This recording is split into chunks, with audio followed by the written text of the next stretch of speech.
Good morning everyone. আর এই হচ্ছে অবস্থা আজকে। আরও এক্সট্রিম কন্ডিশন ছিল, এখন একটু বেটার। এই যে দেখো, পুরো বৃষ্টি পড়ছে। মার ব্লাড টেস্ট ছিল, সেটাও হলো না। ঠান্ডা ঠান্ডা ওয়েদার হয়ে গেছে। এখানে ভেতরেই ছিলাম আমি। এই যে একজন, গুড মর্নিং। এই যে একজন, গুড মর্নিং। আরেকজন কোথায় চলে গেছে জানি না। চলো সামনে তো দেখাই। এই যে গুড মর্নিং। সো চোখ মুখ খুলে গেছে, ঘুম থেকে উঠলাম 9টা বাজে। 9টার সময় ঘুম থেকে উঠলাম। সো জানি না আমার কথা কিছু শুনতে পাচ্ছ কিনা তোমরা। এতটা আওয়াজ, বৃষ্টি। আর আজকে যার অন্নপ্রাশন তাদের যে কী অবস্থা। বাবাই মাত্র ফোন করলো যে কি ভেন্যু শিফট করবে, কারণ কি ওদের বাড়ির সামনে ছাদে অনেক জায়গা রয়েছে, তো ওদের ওখানেই করার কথা ছিল। এবার এরকম যদি ওয়েদার থাকে তো গড নোজ। ওয়েদার রিপোর্টে তো দেখাচ্ছে 12টার মধ্যে বৃষ্টি কমে যাবে, কিন্তু আবার রাত্রে হতে পারে। তো ওটা একটা ভয়ের বিষয়। সো এখন দেখা যাক। এরকম খুব প্রবলেম, এরকম যাদের বাড়িতে অনুষ্ঠান তাদের তো প্রচণ্ড প্রবলেম হবে, মানে হয় আর কি, হবে আর কি বলবো। তো আমি একবারে স্নান টান করে নেবো। বাবার সাথে কিছু কাজ আছে যেগুলো করতে হবে। এবার এই বৃষ্টির মধ্যে কীভাবে কী বেরোবো, কীভাবে কী করবো জানি না। বৃষ্টি আরও বাড়ছে, তোমাদের সাথে কথা বলতে বলতেই মনে হয় বৃষ্টির আওয়াজটা আরও বেড়ে যাচ্ছে, যা মনে হচ্ছে। তো চলো, আমার গাড়ি বেরোচ্ছে ভিজে ভিজে। কালকে বিক্রমদা ঢাকতে ভুলে গেছে, সারা রাত গাড়িটা ভিজেছে। সকালে উঠেই মনটা খারাপ হয়ে গেল। আর সব দিকে দেখো কনস্ট্রাকশন চলছে, এদিকে কনস্ট্রাকশন, এদিকে কনস্ট্রাকশন, এইদিকে কনস্ট্রাকশন, চারদিকে সব জায়গায় শুধু কনস্ট্রাকশন চলছে। মানে মা বলে সব সময় গরমের মধ্যে ধুলো, আর কি করা যাবে, বাড়িতে সবাই বানাবে, কিছু করার নেই। সো আওয়াজ, ধুলো, এই আর কি। আর এখানটায় দেখো নারকেল গাছটার মধ্যে জগন্নাথের পতাকাটা কীভাবে আটকে গেছে, অদ্ভুতভাবে আটকে গেছে। এদিকে আরেকটা আছে, যদিও তোমরা জানো, তোমরা আগেও দেখেছো। এই যে এখন তো চিপকে আছে বৃষ্টিতে, নাহলে এটা অনেক বড়, অনেকটাই বড়। এখানে সব ব্রেকফাস্ট চলে এসছে। 3টে জুস তো তোমরা জানোই কোন জুস। এটা হচ্ছে তানুর কোলাজেন, আমিও এটা খাই, আমারটা ম্যাঙ্গো ফ্লেভার। এইচকে ভাইটালসের গ্লুটাথিয়ন খাস তুই ফর্সা হওয়ার জন্য? গ্লুটাথিয়ন হচ্ছে একমাত্র ফর্সা হওয়ার জন্য। আর এখানে চলছে এই যে, কালকে দেখানো হয়নি, আজকে দেখিয়ে দিচ্ছি তোমাদের।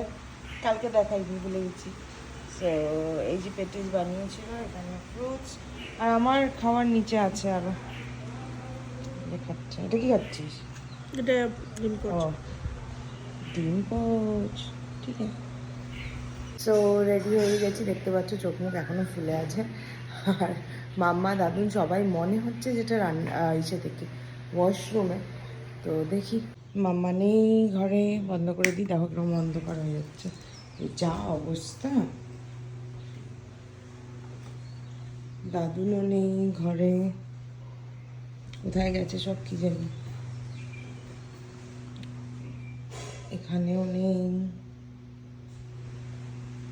চলো আমি খেতে বসবো।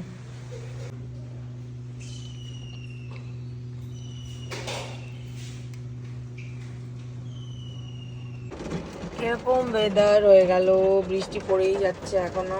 11টা বাজে স্টিল।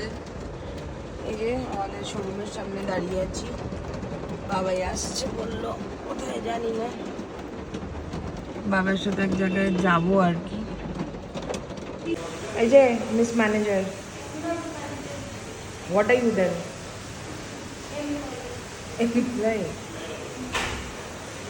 এই জাস্ট বাড়ি ফিরলাম, লাঞ্চ করতে যাব, খিদে পাচ্ছে। এই যে একজন, একটা কথা মনে পড়লো, বলবো না। চলো তাহলে লাঞ্চ করি। লাঞ্চে আজকে আমরা খাচ্ছি হলো কড়াইশুঁটির কচুরি, আর সাথে অনেক কিছু রয়েছে। কালকে তানুর যে চিংড়ি মাছটা বানিয়েছিল সেটাও আছে। সো আমি, তানু, বাবাই, দাদুন একসাথে খাচ্ছি, মাম্মা তো ওই বাড়িতে খাচ্ছে। সো খাওয়া দাওয়া করে ওপরে এসে বসলাম, সুন্দর রোদ আসছিল। বাবাই এদিকে রেস্ট নিচ্ছে, আর এদিকে মাম্মা জাস্ট ফিরলো নিমন্ত্রণ বাড়ি থেকে। বিকেল বেলার চাটা মায়ের ঘরেই খাই আলিপুরে আসলে। আর এই কাপটা কি একটা অদ্ভুত কাপ, দেখো পুরো ব্ল্যাক, মানে আমি যে ব্ল্যাক টি খাচ্ছি সেটাও বোঝার উপায় নেই, কফি খাচ্ছি বা ব্ল্যাক কফি সেটাও বোঝার উপায় নেই। জল দিলেও মনে হয় এরকম ব্ল্যাকই হয়ে থাকে।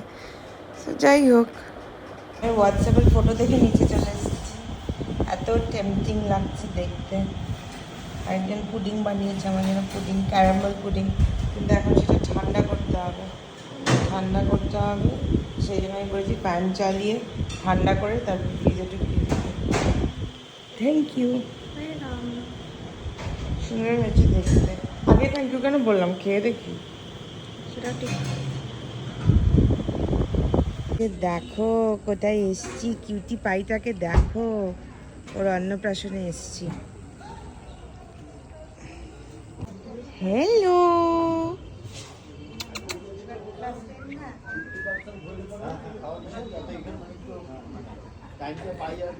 আলি আলি আলি আলি আলি আলি।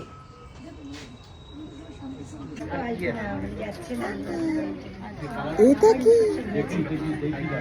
এটা কি? ছবি চলে যাবে না?